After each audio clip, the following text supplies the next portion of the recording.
computer. We'll go to gallery view. We'll broadcast. Pressed all the buttons. We're ready to go. Awesome. Wow, that took a little while this morning, but I'm so glad you're here. It's sunny out, and it's just, I don't know, it feels like a really good energy day today. We were talking about how we've been and how's things going, and I don't know if you guys or Justin, if you've had the same experience, but when all of this happened, whatever's happening now, first there was like, we went through all the stages, right? We were like in denial, and then we were in grief, and we had anger, and we all kind of went, what? And then we came to this dark place. And what I've been finding is that people are starting to see, all right, there's ways we can handle this, right? We're finding different ways to connect. I had a wonderful networking class last night with Christina Fry, who put together a group of people from all over the country who I never would have otherwise met, who we had so much in common. And so I think, you know, we're coming out of it. And so to take a look at our new normal, and I'm really glad that we're talking today in particular about branding, because now that we're online more than ever before, it can be harder to stand out. Not if you're wearing pirate gear in front of a pirate, but maybe if you're just kind of vanilla behind a wood wall, you just want to stand out somehow. Right. Before I get started, you guys know I love to give digital marketing tips, and sometimes I think of them on the fly, which is exactly what I did today. I had something in mind today. I was going to do some email stuff because you guys know I love email, but here's what happened. I was getting started to set up for our Zoom today, and I put the posts up, hey, we're meeting in a little while, and then I messaged Justin, hey, I'm here whenever you're ready. And he's like, I'm here, where are you? I'm like, oh, what's going on here?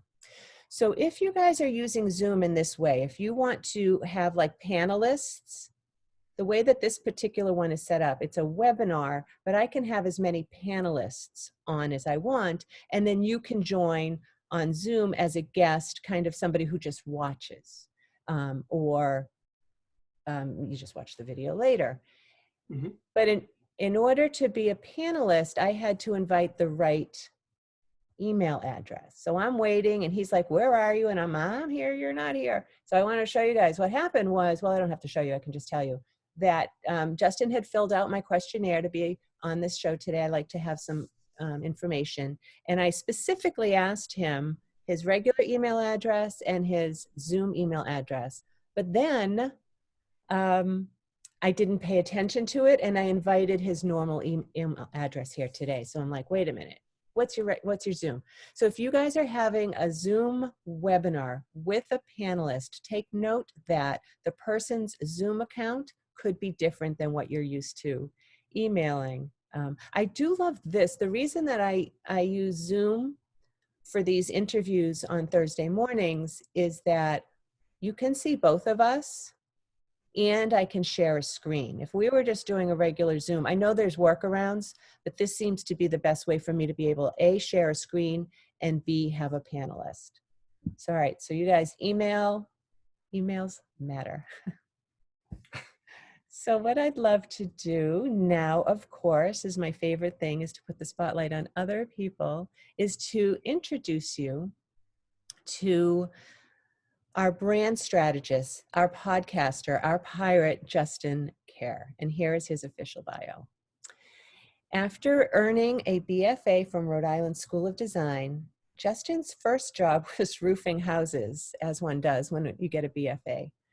It was a humbling experience and an important step in his personal growth. Eventually, he landed a position as a graphic designer, and so now he's spent the past 25 years developing skills in print and web design, branding, identity development, art direction, and design strategy. So as a designer and brand specialist, Justin focuses on helping the businesses be clear, strong, and consistent in their visual communication. Although he's not a native Rhode Islander, Justin has lived in Rhode Island long enough that he now gives directions by where landmarks used to be. Probably also before or after the bridge is what I'm hearing in Rhode Island. His wife, also a RISD grad, lives in Providence. They live together in Providence and spend weekends indulging in their passions, which is yard sales and historical reenactments as pirates. So I'm sure we're going to talk more about that. When I asked Justin what is his superpower, he told me that it's listening. And I just love that. I think that is truly a superpower. Today, we're going to talk about and take your questions on how to develop an authentic brand. We'll get into that. Just a couple housekeeping. If you're following us on Zoom, go ahead and let us know in the chat. If you're following us on live on Facebook, please give us some love and some thumbs up and some comments, because that's how more people will get to see this, and pop your questions in all of the time. So I guess the most obvious questions to start with, the question to start with, Justin, is the pirate thing, right? That's what stands out. Tell me more about that. Well, that plays into my story and what I do in a lot of different ways. So I've been a historical reenactor for about 12 years. And I got into it because my neighbor has been a historical reenactor for many, many years. And one day he just came to the fence and said, "Hey, do you want to be a pirate?" And I was like, okay. And I went to my first pirate reenactment gig, and I've just been loving it ever since. So one of the things that I enjoy about being a reenactor is we get to do lots of different events. It's a mix of education and entertainment. And I can't think of any other role or position where you could dress up like this, carry weapons, play with people, and get paid for it. It's just the best of all worlds. So this has been a part of my life for a while, and as well as being a designer, but I had never thought about putting the two together. And last year I went through a grant program, the Designed by RI Catalyst program. I was one of the finalists for that program. And in the midst of that, we were doing a workshop on branding.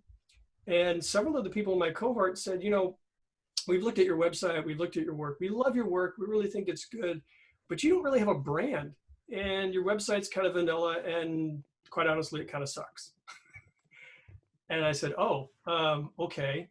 First of all, here's the situation where, you know, the cobbler's children have no shoes," but they were being very honest with me about what they were seeing. And I realized I needed to rebrand myself, and I need to do it in a way that is true to me, that's authentic, and that also helps me distinguish myself from everyone else that does what I do. So I decided to integrate the pirate side of my life with the brand strategist and design part of my life. And that's been going on for over a year now.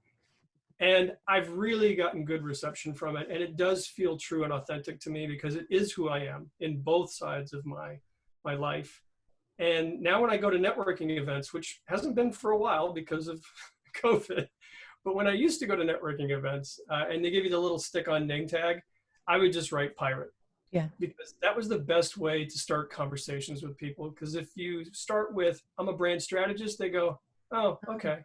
You know, exactly. Just the same look you had on your face. Yeah. But when you start with pirate, they go, "I'd like to know more about that." Mm-hmm. And then eventually you can get around to talking about, "This is what I do for my clients." But I find that leading with the pirate has been beneficial for me personally as well as professionally.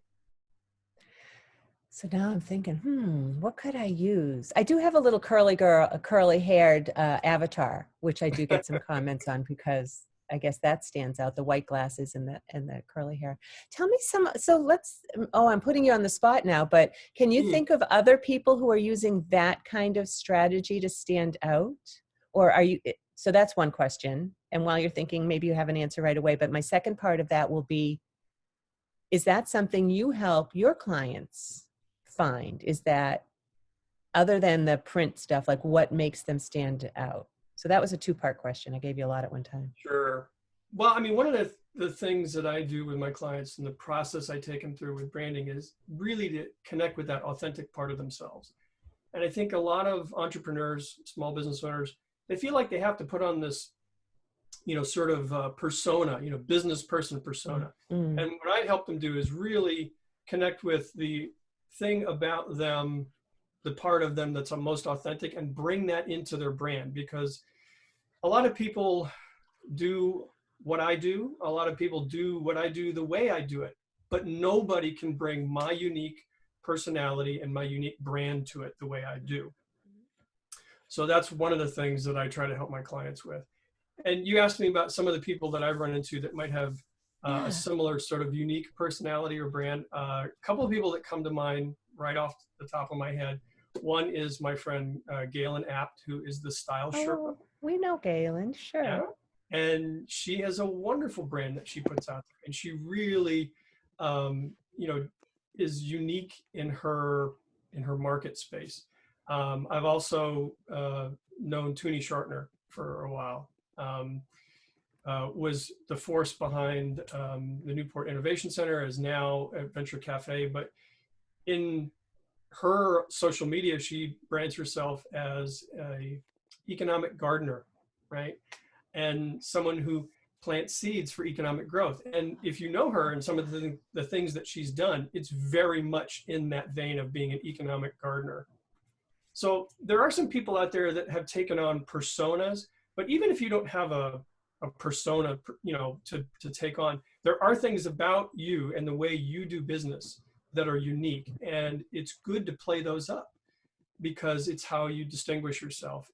And if you're true to yourself and you're true to your own brand, you'll find those right fit clients. You'll find those right fit strategic partners, because now you're being authentic, and the people that resonate with that brand that you're projecting, they'll seek you out and you'll find those right fits. I'm writing all this down because it's so good. And I just gave Galen a shout out, so she should talk. Okay. Yeah, Galen's awesome. Gail, I met Galen through the Women's Business Network. I think it was probably 16 years ago now. I started the Women's Business Network. We met in Mansfield, Massachusetts on Tuesdays. And I met the most interesting, wonderful people there. And I think that's where I found my love of this, right? Like shining the spotlight on other people and letting people know, look, there's so many resources out there. Nobody has to do anything alone. You don't have to feel so overwhelmed. And in working with somebody like you, a brand strategist who's a listener, I think that's a really interesting way to support yourself, because we get so caught up in our own head and we get so caught up in our own limiting beliefs or our imposter syndrome or whatever it is. So to have somebody say, okay, here's what I heard you say that you really love, da, da, da, da, and why not work that into your branding? That might feel like the biggest realization that a business owner could have. Yes. And in working, I have a workshop that I take clients through to develop their mission, their vision, and their values. And that, to me, that's the foundation of any brand, is having those in place. And in those workshops, I've had more than I can count sort of aha moments for the client, where they realize, oh, I can bring this into my brand. This is what's unique about me. This is something that I can highlight. And I always enjoy those moments, because it's like the lights go on and they see something that they can really press into. And I'm always glad to be the guide that brings them along, because the truth is that a lot of entrepreneurs and small business owners, they have all this raw material already there, but they need someone like me to kind of guide them through and point out certain things and say, you could really emphasize this. You could really incorporate this. And it's almost like the Sherpa that takes you up the mountain. It's like they're pointing out things along the way and they're keeping you on the right path, and they're bringing you to that point where you can see the bigger picture. So that's, I'm the guide.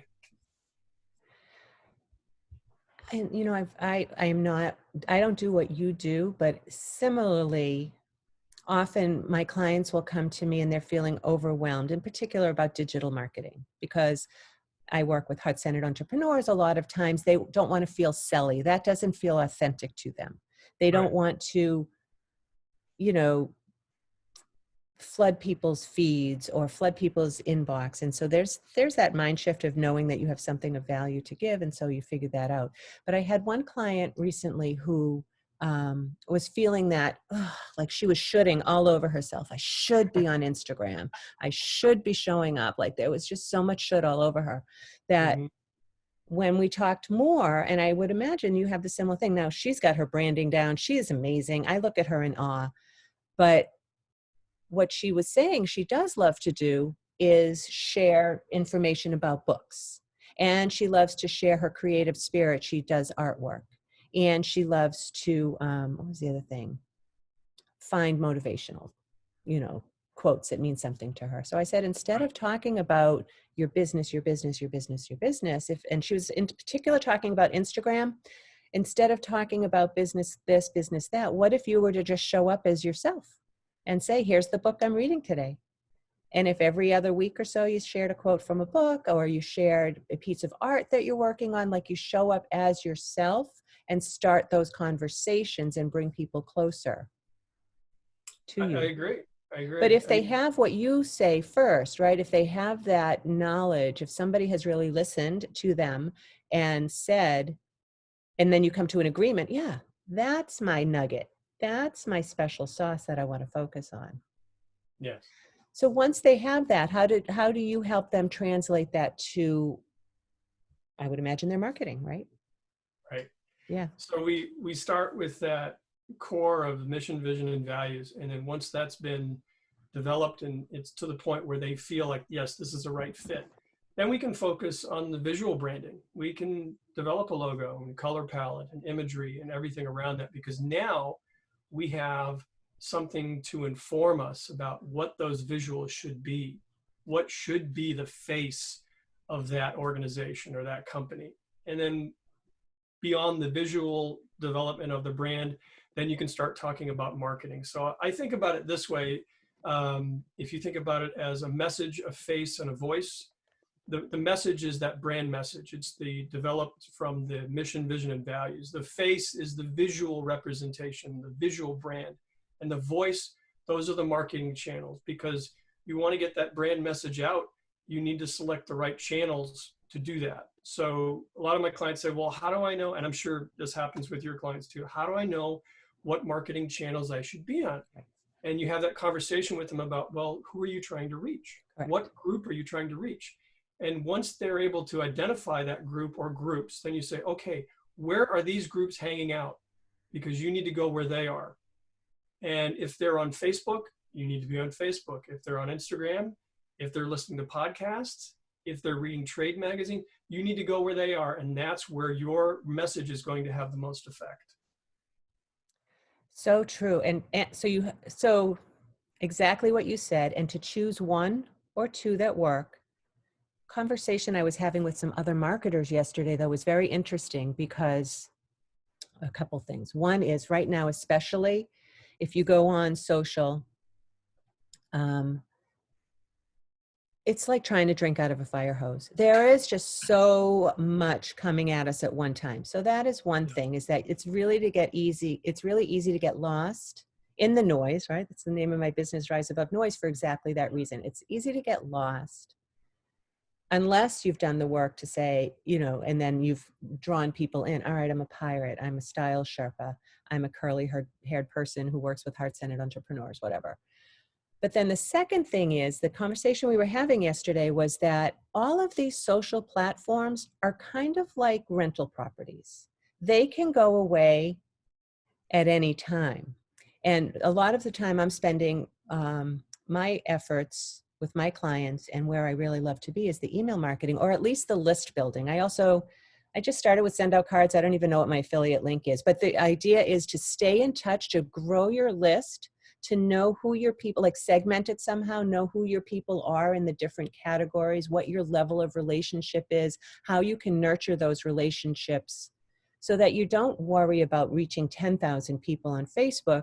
You worry about having really true relationships with, say, 10, 100 people, and foster two-way conversations that end up leading to a deeper relationship. Mm-hmm. And again, if you have your messaging right, and if you have your look right so that people know who you are and how you show up, that is a big part of that jumping off point of how to know where to go. Absolutely. And, those of us who've been in the networking scene for a while, we know the old adage that people do business with people that they know, like, and trust. Right. And I think part of being authentic to who you are is that element of getting people to know who you are, like you, and trust you. And if you're not being authentic, that you've already got a barrier up there. You've already got a challenge. And people can tell, right? Yes. Yeah. Yeah, Yes. that's the thing. Awesome. So we're starting to run out of time. Let me know, how can people find out more about you and what does it look like? Let's start with this. What does it look like when people work with you? Like, how do they get started? And then what's the journey that you take them on, other than what you've kind of already talked about? Yeah. Sure. Well, we always start with a conversation, just like you and I are having, and talk about them, talk about, who they are, what their goals are, where they would like to be in a couple of years, and just start that way. And then, I can take them through the workshops and we can begin to develop their brand, and we start the whole guide process. And if you want to reach out and find out more about that, you can find me on my website at justinkerrdesign.com. I am also on Facebook, Justin Kerr Design, as well as LinkedIn. I live a lot on LinkedIn. Yeah, I think LinkedIn's a really good platform to be on right now. It's a little bit more serious, a little bit more paying attention. Yeah. And the other thing I'll mention too is that I have the honor of being 1/3 of the Marketing Essentials podcast. Right. So that has been a wonderful adventure. I host it with two other individuals, Alicia Piazza and Bill Parmentier. And you can find that online at marketingessentialspodcast.com. And we just published our 103rd episode. Wow. And all of the episodes are marketing based. So they cover the gamut from social media platforms to branding to photography to all sorts of very interesting topics. We even had my friend, my neighbor who got me into reenacting, as one of our guests, because he is a wonderful reenactor and a historian for Rhode Island. So he talked about how to market Rhode Island and how he's helped brand Rhode Island through historical reenactment. So we've got all kinds of interesting. Wow. That's a good one. Yeah. That's a good one. Yeah, I went back and forth whether to do a podcast or this interview series that I do. I opted for interview because I have so many visuals. I still kind of old school that way. But I listen to podcasts all of the time. I've listened to you guys. I know Alicia through the work she does with Nicole Eller. So yeah, it's been great. So I recommend that anybody get on a call with Justin and see if this is the person that's going to take you through your branding journey. Anything else you'd want to say before we kind of wrap up here? Well, thanks so much for having me on your show. I really appreciate it. I'm really glad that you glad to talk about what I do. So thank you for giving me that platform. It's fun, right? And we met, just so you guys know, because I'm all about connecting, we met through a